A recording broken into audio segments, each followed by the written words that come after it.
Are you saying you faked with me? Yeah.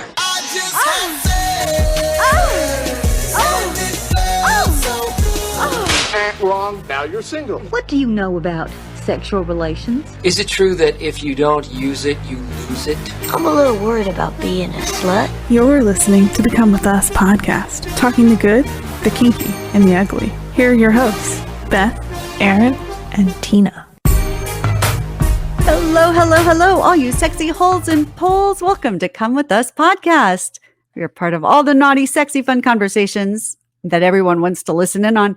And today, oh my goodness, we are really diving into naughty stuff because we're talking about consensual non-consent. And don't worry if you don't know what that is, we're going to tell you. I'm Beth Darling, Sexy Genius, here from BethDarling.com, here with Aaron and Tina. And I don't know how y'all feel about talking about what's commonly referred to as rape fantasies, right? That sounds so bad to me, but I mean, it sounds violent. It sounds just like, I don't know. Yeah, like that, it sounds right? weird. Right. It sounds weird to me. Yeah. I hate the term rape fantasy. It just makes me think that rape is just, it's such a bad, scary, horrible word that putting that together with fantasy doesn't seem right. But yeah. So, okay. So we're going to stick with consensual non-consent. All right. Yeah. All right. Well, sounds like an oxymoron. Oh, I mean, it is. 100%. I mean, it kind of is, but it's important delineation, I would say. Like yeah. There's that first word obviously makes all the difference. Yeah. All right. Well, so tell them, Aaron, you were the one that suggested this for today. Well, so. I mean, I remember when I was in high school. Yeah. Ayn Rand's book, The Fountainhead. Like one of the main characters, that was her, like, I guess that was it. Like, it's well, so technically it was a college class I was taking. It wasn't a high school class, but I was taking college literature.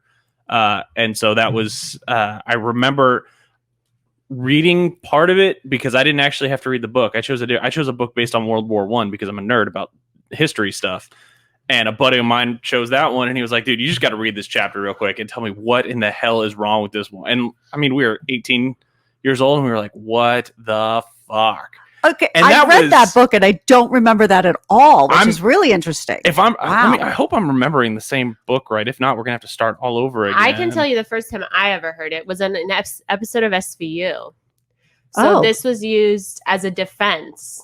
It was a very interesting episode for someone who had, and I think in the end had clearly raped this girl, but he had used this as this defense, and the whole episode was about basically exploring this like kinky kind of community and like talking to people, like it was showing people. And that was really the first time, I mean, I was young probably, but the first time I'd ever even like heard of this is like an idea itself. So that's amazing. And this is like an old episode because I was young. So like they were talking about this for a while. Apparently somebody did a whole study on it back in 2013 and wrote a whole case study article, but they've deleted it since. So unfortunately I can't go further into it without reading the whole book again. And about the fountain. But yeah, that was the first time it was. But I mean, back in the mid 2000s, nobody even called. I don't even think anybody know in the kinky world called it consensual non-consent. It was just hey, this is what it is, and like that shows how far we've evolved in 20 years. But at the same time, like I remember reading that and being like, that's weird. And then now browsing Reddit and stuff like that, I came across a whole thread of somebody saying, hey, this is what I want. Or this is what my wife wants, but how do I go about? So that was like my immediate reaction. If my wife were to ever tell me this is what I wanted, or whoever would be like, hey, this is what I want, is immediate legal red flags are going off in my head going, you're going to jail. And like an SVU kind of thing of like, well, you got to believe all women, right? Yep. She said it. Yep. See ya. She's just setting you up for failure. Screw that.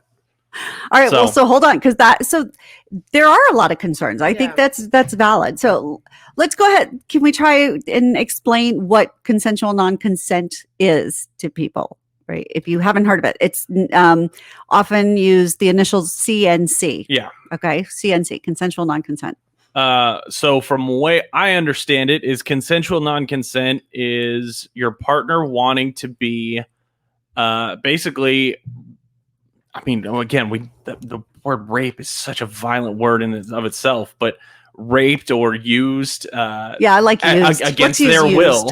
Mm-hmm. Against their will for your sexual pleasure, and it gives that, like, they get off on that. And it's not, and we've, like I said before we started recording, months ago we talked about free use. This isn't free use. Free use was about, like, hey, I'm in the middle of making dinner, but yeah, if you want to pull up my skirt and, you know, eat my pussy, go for it. I'm not going to tell you no. Right. And I'm going to go along with it willingly. Yeah. Yes. That's this the difference. Is like CNC, consensual non-consent, is apparently more of the, like, I'm going to fight you off and tell you no and no and no and no.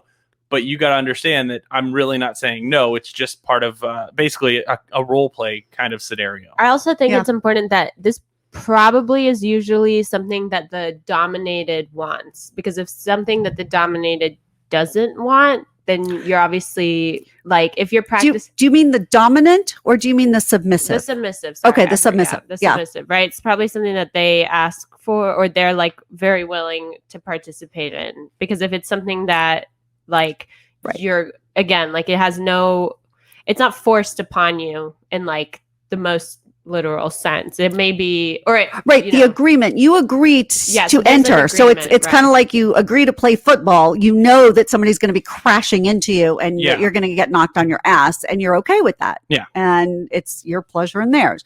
So yes, so both parties have to agree, obviously, right? This is the consensual part. Make no mistakes about what we're saying here.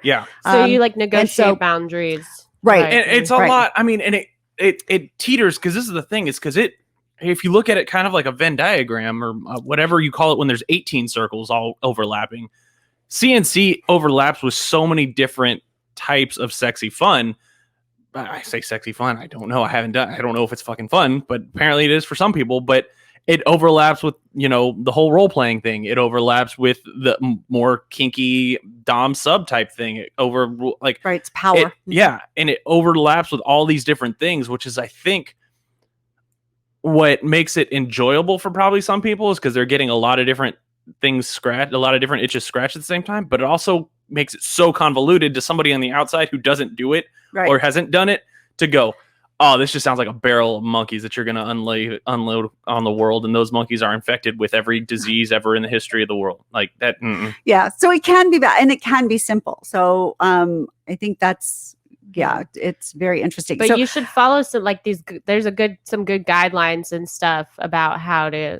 So we're going to talk about how to do it so that you best protect yourself. And again, there's never a guarantee, and God knows we can't promise that, but definitely in this area, Aaron's right.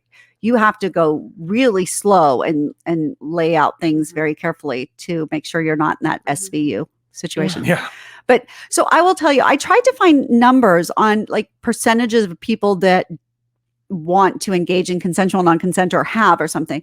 I couldn't find those, but I do know that when it comes to, quote, rape fantasies, right? That's something that researchers have looked at in the past. There is a significant, and I can't recall exactly, but somewhere, I don't know, 50% of something women, maybe even more women have these fantasies. And I think one thing I want to make clear for everybody is that the rape fantasies are not usually about some disgusting, you know, something happening that you really aren't in control of, that you like. There's a difference between what rape really is in real life, and what a rape fantasy is. So what is very common, I'm sure there are some people that have fantasies about disgusting, gross people that they're not attracted to, taking advantage of them and just being used. But a majority of people who have rape fantasies, I say it's kind of like having this. I used to talk about Johnny Depp. Now with his trial, I'm a little hesitant, but okay. I mean, but why? still, I mean, but the pirate, sort of this good-looking pirate that you actually kind of want, but you're not supposed to want, because maybe you're married or whatever, or you just know he's a scumbag. But you have this fantasy of, he wants you so much that he's going to overpower you, and you're going to enjoy it, even though you didn't want to, and you don't have to accept responsibility for it. When again, we talk about how it overlaps with, like, role-playing stuff. More so in my brain that sticks out is Vikings. Like, the Viking culture was, the Mongolian culture is, we come, we execute every man, except for the ones who are valuable to us. You bend the knee and you say, I am loyal to Genghis Khan, or I am loyal to whatever Norse god, we follow. And if you do that, cool. Get a sword, get behind me. Let's do this. Oh, by the way, where are the women? Because there's only one way that my seed is going to keep spreading across this world. I mean, that's why there are studies that prove, apparently, when you do these 23andMe's and all this stuff, oh, God, I don't remember the exact number. I think it's at least a quarter of the world is related to Genghis Khan. Oh, seriously? Because of how many women he just took on conquest. And that was it was called raping and pillaging for a reason. You did what you want. And when, and it's everybody's going to go, oh, that's barbaric. Well, you didn't live in those times. You don't get to judge them, how they lived their life. They, it was either you're the top dog where you're the one doing it, or you're the one who's getting your wife raped and pillaged because you couldn't stand up to the top dog. So but that's what stuck out in my mind is the actual old school conqueror of, hey, I took over this village and guess what? That one's hot. I want that one. Take her to my tent. Yeah. And I would suggest that there was nothing pleasurable about that for the women being raped then.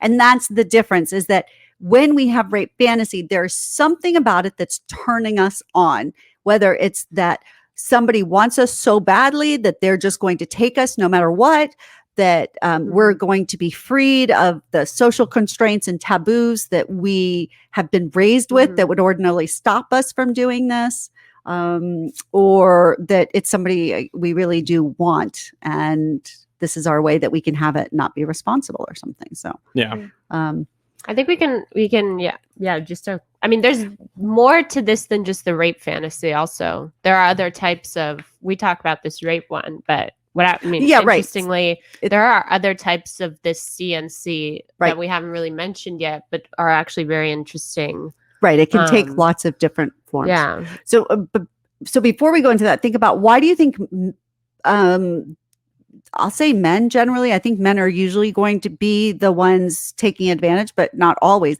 But why do you think somebody would want to be the person taking the sexual privilege against, quote, somebody's will? Right. I don't know, honestly. I mean, if you're in like a dom sub relationship, I could see this kind of being like maybe a progression of that.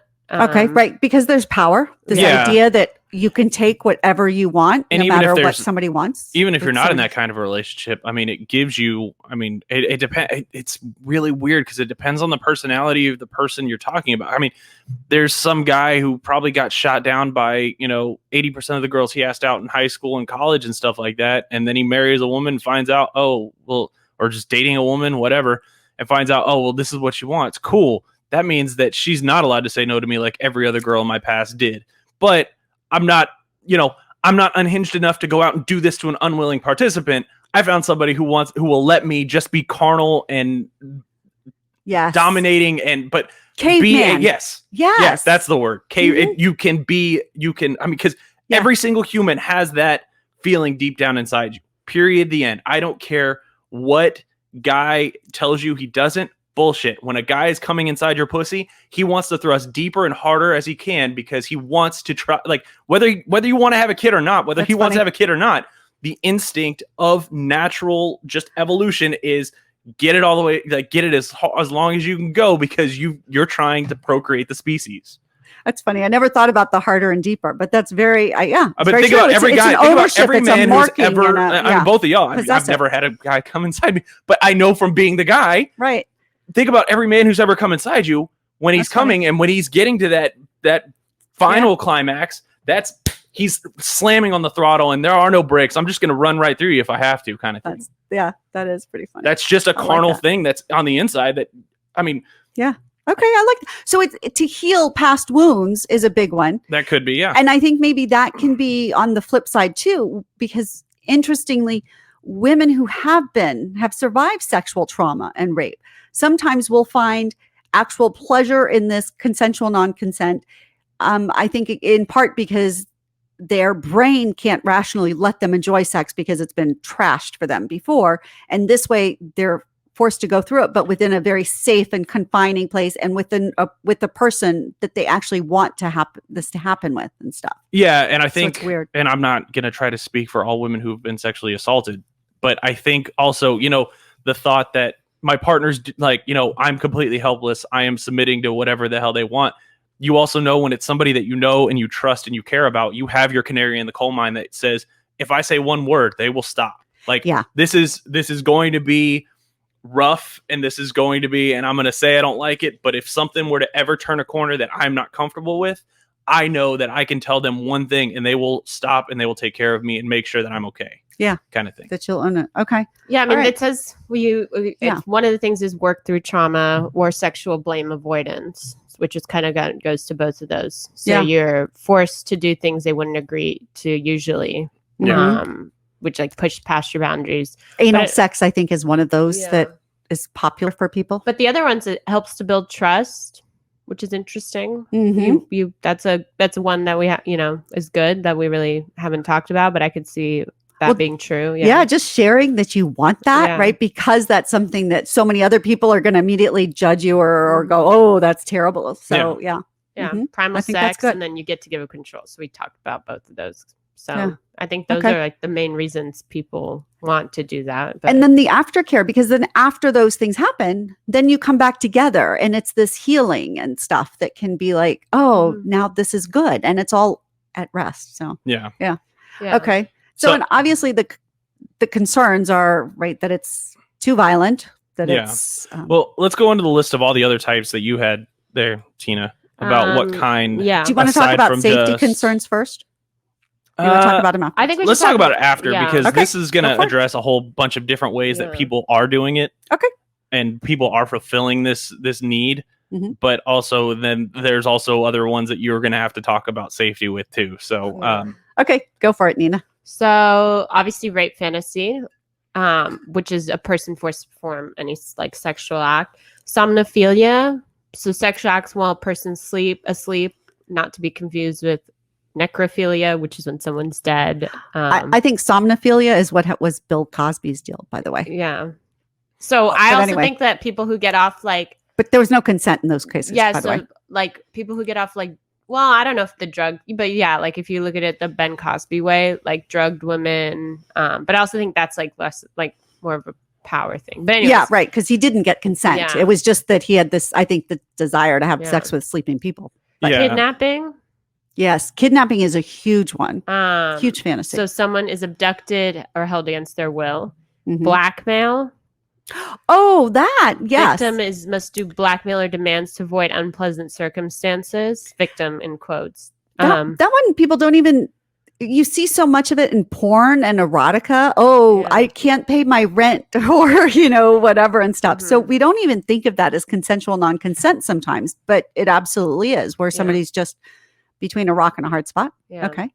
Selling. A person is sold for sexual or manual labor. So it's like slavery. That's literally human slavery. Trafficking, kind of, but again, consensual or prostitution. Prostitution, yeah. And then hypnosis. A person is hypnotized. I actually that's an interesting one because that to me crosses a boundary because you're not really alert if you're like hypnotized. Well, you got to believe that hypnotism is real. I think if you, there's plenty of people out there who will go, yeah, it's all bullshit. Well, we can argue about that one time, but I agree. So there you've got this, that you're agreeing to be hypnotized, and then there's a concern about what happens in the middle of it. But I think the same thing was probably, you can argue if you say, yes, kidnap me or use force, and then you don't say exactly which. Yeah, but you also have the ability, probably in that situation, to say no. Yes. Whereas if you're hypnotized, even if you believe in it, then you don't. That's true. Yeah, that's a very good point. So, which is again, while you're doing, I mean, that's why this whole thing being consensual non-consent is you're doing it with a partner that you trust and you have your faith in. That I'm assuming that with the hypnosis problem or the hypnosis setup, you would write out a full list of, okay, like this is what you're okay to do to me. All right, I'm trusting you not to violate this. I'm trusting you not to cross this line. Yeah, kind of thing. Plus, they do say with hypnosis that people really, there are barriers within people won't cross even while under hypnosis. So, but anyway, but it's interesting question and point of view for damn sure. So those are the types. Okay. And they're all varied and stuff, but I think that, they all kind of fall under, like, the next question you kind of pose is, how do you do this, and how do you like mitigate the risks of doing this? Like, how, if you want to practice this, like, what should you be looking out for? What are the risks? And how do you do this in like a safe, fun way? Yeah. And really, I think it's smart to start out. I would say how most people practice BDSM. You start out with some sort of like total no's or hard no's, hard, like yeses, and then in betweens, and you kind of figure that out. Oh, so listing different actions, this, like a contract, like you would do in Yeah. BDSM. Which, if you've ever done you've ever done one of those, and then they have, there's something called a risk-aware consensual kink, a RAC framework. Yeah. So you can kind of go off that if you want to. That's kind of where I would start personally. Right. So the RAC, risk adverse consensual kink framework. Consensual kink framework. Thank you.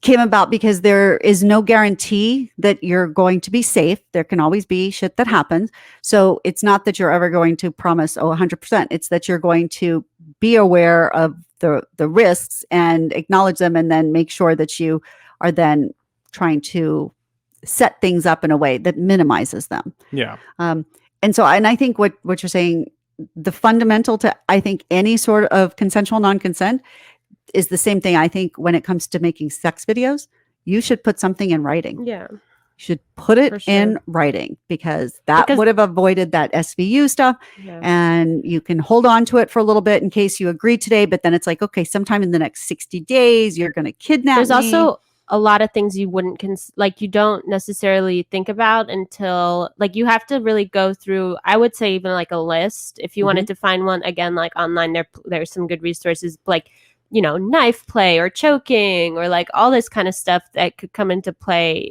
But like when you're just doing it very like off the cuff, you might not think about, right? So, and I suggest that people avoid any really sharp knives, and God forbid using guns. Like you're just setting yourselves up for just well, needle suspensions. Like there's tons of different, like, people practice that in BDSM, right? Like that. Those are all different subcategories or categories of BDSM, I would say. Yeah. So like knives and stuff. Yeah.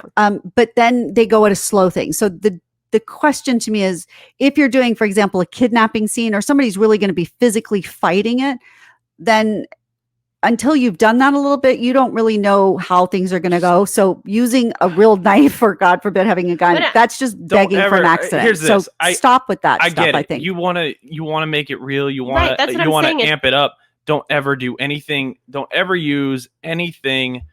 And somebody's going to write in. I can already see the emails. Oh, well, you can accidentally stab somebody with a screwdriver. Okay, well, guess what? Right. Don't ever pull out an actual blade. If you're watching on YouTube, don't ever pull out an actual blade in a manner that you do not plan to use it. If you're using this for a section, and especially this is the thing, is the whole consensual non-consent is the struggle and the fight and the physical violence between two people. You don't know when you don't have the control of the other person's movements, you don't know what will happen. Same thing with a gun. Right. Don't ever point a gun at something that you do not intend to destroy. That means don't ever use it in prop play or anything like that. Go get a plastic one. Go to Walmart. Right. I found one the other day, and I was just chasing around my wife at Walmart, just squirting her, going, "Hey, as soon as I get home, I'm gonna fill this with water, and I'm gonna spray you in your damn face all day, just because it's fun to me." Yeah. So don't sit there and think, "Oh, well, we got to turn it up to 11. We really got to get a real knife. We really got to have a real gun." No, don't bother with that. That's be more creative. The fact is, emotional. Of the time it won't go bad, but that 2% of the time it'll either land you A, behind bars, or B, dead, or C, you will actually get off. Like, nobody will get hurt, nobody will die. But guess what? You also have to deal with your partner after going, "Yeah, remember that one time you stabbed me in the leg?" Yeah. Or worse. No. So we're not suggesting. I know, but I'm saying what I'm saying is that, like, it's like rape and all that kind of stuff. A common theme is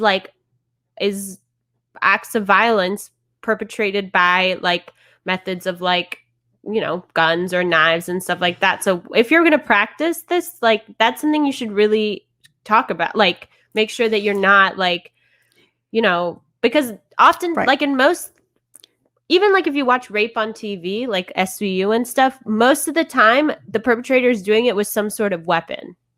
Yeah, so if you want to get a plastic thing, again, go to a Halloween store on November 1st, right? This isn't the real thing. Yeah, so we know that. Yeah. So you have to use some common sense, please. Don't go grab a kitchen knife and go, oh, cool, let's shoot. No.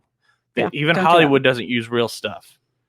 So just stop trying to think, oh, we can make it more realistic. No, they did have that Alex Baldwin case, right? That film, and they shot. That's not the first time that happened. I mean, right. So sometimes they do use real guns, and things don't son work. Was killed because of stuff like that. Yeah. So we don't want that to be all right. Don't do anything, and don't point a gun at anyone or at anything you do not plan to destroy. Yeah. All right. Anyways, so then.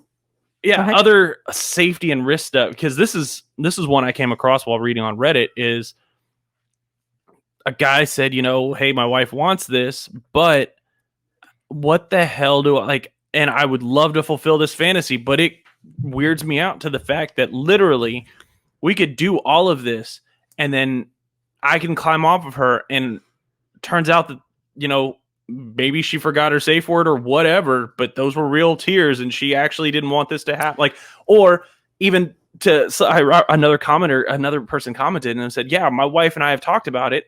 She really wants me to do this, but she wants it to be authentic in the fact that not like, hey, by the way, remember Thursday night, I'm going to take you and I'm going to rape you. No, like she wants me to grab her when she's walking around a corner, force her onto the bed and just do things to her. Like, how do you, especially as a male, because you're going to go to prison for a very long time if she cries or if she cries rape and it's real. What is a better way for men who want to help their partner fulfill this fantasy to go, okay, how do I do this and how do I get the surprise effect? Well, so that's what I'm saying. You can write out your agreement and you date it, frankly, and you can videotape both of you doing this and everything. And then you can say this can happen in the next 30 days or 60 days. And then there can also be and should be a provision. If I want to revoke it, I will revoke it by putting it in video and putting it in writing and telling you, right? And that way, if you don't have that, it has to be sent. So there has to be some sort of, proof that it was actually received. It's not like I write a note and stick it in my closet, and if you go through all my clothes, you find it. So just like in a regular contract, if I'm going to revoke it, I have to give you notice and you spell those terms out. I feel like you should be offering your legal services to write these contracts for people. Yeah, well, I don't have malpractice right now, so I'm not doing that. But I think you can do something because, again, rape is all about intent and stuff. And consent. So when you've got that, so be very specific. And again, include what can happen, right? If you're going to include butt sex, then put that down, because otherwise they can say, oh, I didn't agree to it. So, and that way it's very clear for both of you. You're on the same page instead of remembering things differently, right? Yeah. Even the most well-intentioned people. So there's actually like a good little list here about some of the most common things that you might want to think about: bondage, pinching, squeezing, sex toys, genital touching, penetration, choking, wearing condom, slapping, punching, spitting, restraints, tearing clothing, using lube, and biting. Okay, so, and let's copy that. We can put that in the show notes so people can have that, because that's great, and I think that's really important. And anal, I would add anal there, but next to penetration probably. Yeah, and it could be whether other people can participate or not. That's another key one. Whether clothes can be ripped or not. Yeah, don't do that. I'm always got expensive clothes. Anyways, you get the idea. Yeah. You start sort of somewhere there, and then obviously, I think if you're talking to your partner, you come up. It'll give you other ideas of kind of where to go, and better to take it easy the first couple of times. And there are BDSM checklists online. You can find that we can also probably link if we find we'll find a good one, just so you have some basis, I would say. Yeah. But yeah, those I think would be a pretty, and then written contract. So and then the fact is we're talking about these extremes in the violence, but again, there are different ways. Consensual non-consent can look like a different form, right? So when the alien abduction thing and something, right? That doesn't necessarily have to be so violent and whatnot, but that can still be. And some people like to have fake fights because makeup sex can be so much fun and can be more aggressive. So picking a fight and then having makeup sex can be. I mean, we've actually talked about these in our role play episode, a lot of them, Officer and Citizen. Yeah. Like we did touch on a lot of like the Dom sub role play fantasies. Yeah. Burglar and homeowner, Sleeping Beauty is interesting. Yeah. That's a good one. Yeah. For the somnophilia, I guess, the people who, want that. Boss employee. Very common one. Yeah. Oh, and I think that would like landlord tenant probably goes right along with that one too, or something, or blackmailing. Oh, I saw you do something, and now neighbors or something. You had a party and whatever. So, mugger and walk. So here you get to like some of the mugger and walker. That's probably a very common rape one. Like, I would say that's probably the most. I don't know how. I think also you have to be careful, like with the scene. Like where you practice this, right? Because it's really important that like, if you're doing this in some place public or even in your apartment, right? Like you don't want the cops to be called. Well, it's also actually, I think it's actually offensive. If you do this in public, you should expect they are going to call the cops. They are going to intervene. It is not reasonable to have a quote scene with other people present that haven't consented. That is non-consensual. I think that was another SVU episode. Is a dude shot a guy and they were doing a consensual non-consent type of role play where he was trying to force, and dude ended up getting killed. And it was like, well, you brought it out into public. What did you like? I was trying to save her life. What do you want me to do? Kind of thing. I've heard of different things in real life, in the kink community where it's been questioned and people weren't sure. They were witnessing something. They weren't sure whether it was consensual non-consent or just non-consent. And that is a really difficult and not reasonable position to put people in. So, not only that, if so, I always suggest you assume that it is non-consent. Yeah. Assume that. I mean, we live in Texas. We record the show in Texas. 9 out of every 10 people you walk by have a gun. Oh, God. So like the mugger and walker thing, don't be that. Don't be that guy who is, or don't. If you want to even do the, a different way, you want to do the role play in a bar where you're constantly hitting on her and she's trying to deflect you and stuff like that. You're going to end up getting punched in the mouth by a bigger dude. Yeah, because you can't leave her alone. And even if you try to explain, you're going to end up getting your ass kicked. I was at Memorial Park one day recently, and some woman was running away from a guy. This was not actually a scene, but I saw this, and everybody else is standing around just watching. I go running up to her, and again, I'm old and I don't run very well, but I was like, I'm going to be there. And I told him, I was like, get the fuck anyway. So if they were in the middle of a scene, I would never have known. But but in so. But all right, sorry. But doctor patient, I think, is actually one of the very most common. I think that's a huge thing for, frankly, I think that one, some men have that sort of fantasy that a woman's going to stick their finger up their butt for the prostate exam and then cop a feel and do something, while they're in this vulnerable position. Yeah, I think that one's fairly common. I mean, if it is, email us, comewithusconfessions@gmail.com. We want to hear from you. Please. Hasn't once occurred to my mind. Really? Either. Yeah. No. Yeah. Like, okay. Doctor's office is so sterile. Like, I don't like being at a doctor. I don't like doctors.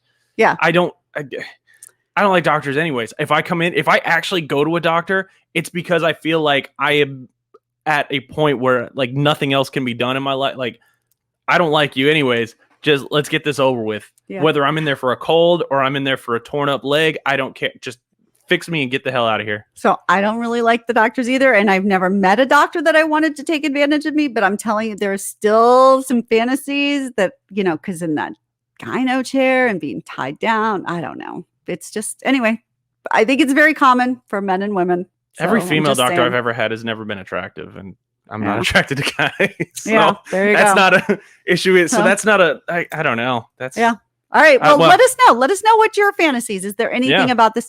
And just tickling, right? Just tying somebody to the bed with a tickler can be consensual non-consent, right? Where you're laughing so much, you're like, stop.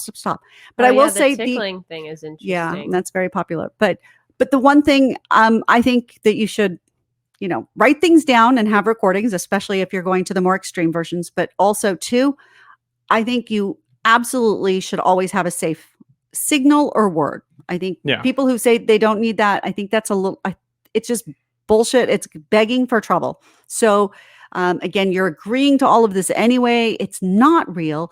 So just make it a signal. And if you're going to be gagged or something, then it can be a hand signal. It could be crossing your fingers or something.